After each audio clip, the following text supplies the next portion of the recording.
ஒரு பக்கம் காங்கிரஸ் பாரம்பரியம் கொண்ட குடும்பம், மறுபக்கம் பாட்டாளி மக்கள் கட்சியின் முக்கிய குடும்பம். இந்த இரண்டு அரசியல் பின்னணிகளுக்கும் நடுவே வளர்ந்தவர்தான் சௌமியா அன்புமணி. தமிழ் இலக்கியத்தில் ஆர்வம் கொண்டவர். அன்புமணி ராமதாஸின் மனைவி என்ற அடையாளத்தை தாண்டி தனக்கென ஒரு தனித்துவமான அடையாளத்தை உருவாக்கி கொண்டவர். அவரது சட்டமன்ற பேச்சுகளில் அரசியல் குற்றச்சாட்டுகளை முன்வைப்பதை விட குறிப்பிட்ட பிரச்சனை என்ன, அது மக்களை எப்படி பாதிக்கிறது, அதற்கு அரசு என்ன செய்ய வேண்டும் என்ற கோணத்தில் கேள்விகளை முன்வைப்பது இவரது தனி ஸ்டைல்.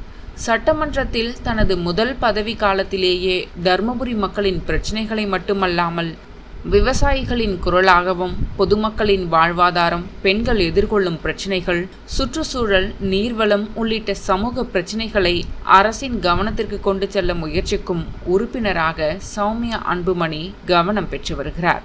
இன்று சட்டமன்ற உறுப்பினராக மக்களின் பிரச்சினைகளை சட்டப்பேரவைக்குள் எடுத்து செல்லும் அரசியல்வாதி என்ற தனது புதிய அடையாளத்தையும் உருவாக்கி வருகிறார். சரி, யார் இந்த சௌமியா அன்புமணி? அவரது அரசியல் பயணம் எப்படி தொடங்கியது? காங்கிரஸ் குடும்பத்தில் பிறந்த அவர் எப்படி பாமக அரசியல் குடும்பத்தின் முக்கிய முகமாக மாறினார்? இவரின் முழு பின்னணி என்ன என்பதை பற்றி விரிவாக பார்க்கலாம் இந்த வீடியோவில்.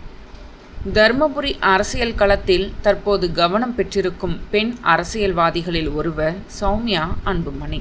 பாட்டாளி மக்கள் கட்சியின் முக்கிய தலைவரும் தற்போதைய கட்சி தலைவருமான அன்புமணி ராமதாஸின் மனைவியான சௌமியா அன்புமணி 2024ஆம் ஆண்டு மக்களவைத் தேர்தலில் தருமபுரி தொகுதியில் போட்டியிட்டு தோல்வியடைந்தார். ஆனால் அந்த தோல்விக்கு பிறகு 2026ஆம் ஆண்டு நடைபெற்ற சட்டமன்ற தேர்தலில் மீண்டும் தருமபுரி தொகுதியில் போட்டியிட்டு வெற்றி பெற்றார். இதன் மூலம் முறையாக தமிழ்நாடு சட்டப்பேரவை உறுப்பினராக பொறுப்பேற்றுக் கொண்டார். 2026 தேர்தலில் தன்னை எதிர்த்து போட்டியிட்ட தமிழக வெற்றிக்கழக வேட்பாளர் எம். சிவனை விட 20,896 வாக்குகள் வித்தியாசத்தில் வெற்றி பெற்றார். ஆனால் சௌமியா அன்புமணியின் கதை 2024 அல்லது 2026 தேர்தல்களில் இருந்து தொடங்கவில்லை. அவர் பிறந்த குடும்பத்தில் இருந்தே அரசியல் பின்னணி கொண்டவர். அவரது தந்தை எம். கிருஷ்ணசாமி காங்கிரஸ் கட்சியின் மூத்த தலைவராகவும், நாடாளுமன்ற உறுப்பினராகவும், தமிழ்நாடு காங்கிரஸ் கமிட்டியின் தலைவராகவும் பணியாற்றியவர். இவரது தாயார் சித்ரா. இவருடைய சகோதரர் எம். கே. விஷ்ணு பிரசாத். இவரும் காங்கிரஸ் கட்சியை சேர்ந்த அரசியல்வாதி. இவர் சட்டமன்ற உறுப்பினராகவும் பிறகு நாடாளுமன்ற உறுப்பினராகவும் பணியாற்றியிருக்கிறார். சௌமியாவின் தாய் வழி தாத்தா கே. விநாயகமும் காங்கிரஸ் அரசியலில் இருந்தவர். முக்கியமாக திருத்தணி மற்றும் அதை சுற்றிய பகுதிகள் தமிழ்நாட்டுடன் இணைந்த காலகட்டத்தில் இவர் முக்கிய முகமாக செயல்பட்டுள்ளார். இப்படி காங்கிரஸ் அரசியல் பாரம்பரியம் கொண்ட குடும்பத்தில் பிறந்த சௌமியா பிறகு பாட்டாளி மக்கள் கட்சி நிறுவனர் மருத்துவர் ராமதாஸின் மகனான அன்புமணி ராமதாஸை திருமணம் செய்து கொண்டார். இந்த திருமணத்திற்கு பிறகு காங்கிரஸ் அரசியல் குடும்பத்தின் மகளாக இருந்த சௌமியா பாமக அரசியல் குடும்பத்தின் மருமகளாக மாறினார். அன்புமணி சௌமியா தம்பதிக்கு 3 மகள்கள் உள்ளனர். சௌமியா அன்புமணியின் கல்வி பின்னணியுமே குறிப்பிடத்தக்கது. அவர் சமூகவியலில் இளங்கலை மற்றும் முதுகலை பட்டங்களை பெற்றுள்ளார்.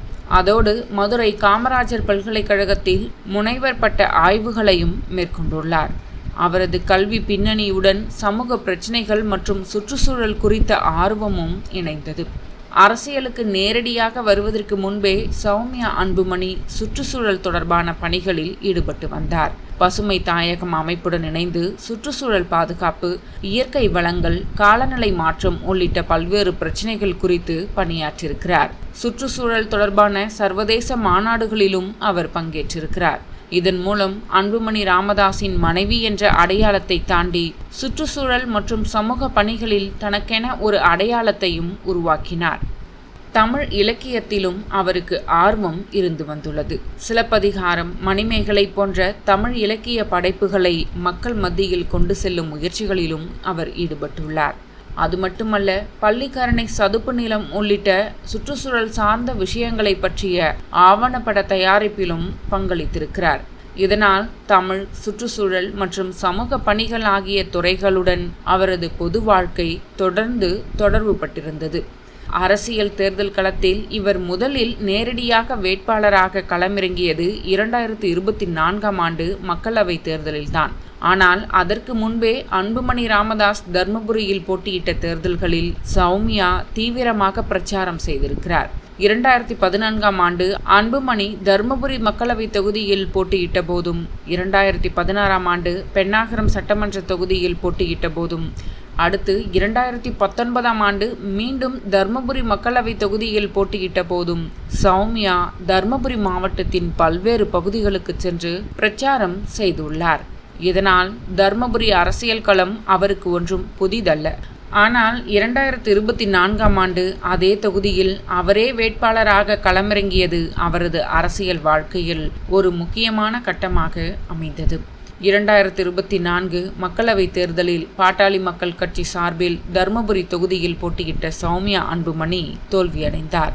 முதல் தேர்தலிலேயே வெற்றி கிடைக்கவில்லை என்றாலும் இந்த தேர்தல் சௌமியாவுக்கு தர்மபுரி மக்களுடன் நேரடியாக அரசியல் தொடர்பை உருவாக்கிய முக்கியமான அனுபவமாக அமைந்தது. அதன் பிறகு 2026ஆம் ஆண்டு சட்டமன்ற தேர்தலில் மீண்டும் தர்மபுரி தொகுதியில் போட்டியிட பாமக அவரை வேட்பாளராக அறிவித்தது. இந்த முறை தேர்தல் முடிவு அவருக்கு சாதகமாக அமைந்தது. இதன் மூலம் அவர் முதல் முறையாக சட்டமன்றத்திற்குள் நுழைந்தார். சட்டமன்ற உறுப்பினராக பொறுப்பேற்ற பிறகு அவரது செயல்பாடுகளில் முக்கியமாக கவனம் பெற்றிருப்பது மக்களின் பிரச்சினைகளை சட்டப்பேரவையில் முன்வைப்பது. குறிப்பாக தர்மபுரி போன்ற விவசாயத்தை முக்கியமாக கொண்ட பகுதிகளின் விவசாயிகள் எதிர்கொள்ளும் பிரச்சினைகளை அவர் தொடர்ந்து பேசி வருகிறார். சட்டப்பேரவையில் விவசாயிகளின் பயிர்க்கடனை முழுமையாக தள்ளுபடி செய்ய வேண்டும் என்ற கோரிக்கையையும் முன்வைத்துள்ளார். தேர்தலுக்கு முன்பும் தர்மபுரி விவசாயிகளை சந்தித்து அவர்களின் பிரச்சினைகளை கேட்டறிந்து விவசாயிகளின் பொருளாதாரத்தை மேம்படுத்த பாடுபடுவேன் என்று கூறியிருந்தார். தற்போது தேர்தலுக்கு பிறகும் விவசாயிகள் மற்றும் பொதுமக்களை நேரில் சந்திப்பது அவரது அரசியல் செயல்பாடுகளில் இடம்பெற்று வருகிறது. மேலும் அவரது சட்டமன்ற பேச்சுகளை பார்க்கும்போது குறிப்பாக விவசாயிகள், பொதுமக்களின் வாழ்வாதாரம் மற்றும் தொகுதி சார்ந்த பிரச்சனைகளை சட்டமன்றத்தில் தொடர்ந்து முன்வைத்து வருகிறார். ஒரு குறிப்பிட்ட பிரச்சனையை முன்வைத்து அதற்கு அரசு என்ன நடவடிக்கை எடுக்க வேண்டும் என்பதை சுட்டிக்காட்டி வருகிறார். குறிப்பாக விவசாயிகள் தொடர்பான பிரச்சனைகளுக்கு அதிக முக்கியத்துவம் கொடுத்து வருகிறார். சௌமியா அன்புமணி காங்கிரஸ் அரசியல் பாரம்பரியம் கொண்ட குடும்பத்தில் பிறந்தவர். பாமக அரசியல் குடும்பத்தில் திருமணம் செய்து கொண்டவர். சுற்றுச்சூழல் மற்றும் சமூக பணிகளில் ஈடுபட்டவர். 2024ஆம் ஆண்டு மக்களவைத் தேர்தலில் போட்டியிட்டவர். அந்த தேர்தலில் தோல்வியடைந்த பின்னரும் அரசியலில் தொடர்ந்து பயணித்து 2026ஆம் ஆண்டு சட்டமன்ற உறுப்பினராக வெற்றி பெற்றவர். இதுதான் சௌமியா அன்புமணியின் அரசியல் பயணத்தின் முக்கியமான பாதை. சுற்றுச்சூழல் பணிகளில் ஈடுபட்டவர், தமிழ் இலக்கியத்தில் ஆர்வம் கொண்டவர், அன்புமணி ராமதாஸின் மனைவி என்ற அடையாளத்தை கொண்டவர். ஆனால் இன்று அந்த அடையாளங்களை தாண்டி மக்களின் பிரச்சினைகளை சட்டப்பேரவைக்குள் எடுத்துச் செல்லும் குறிப்பிடத்தக்க அரசியல்வாதி என்ற புதிய அடையாளத்தையும் உருவாக்கி மக்களின் கவனத்தை ஈர்த்து வருகிறார் சௌமியா அன்புமணி என்பது குறிப்பிடத்தக்கது.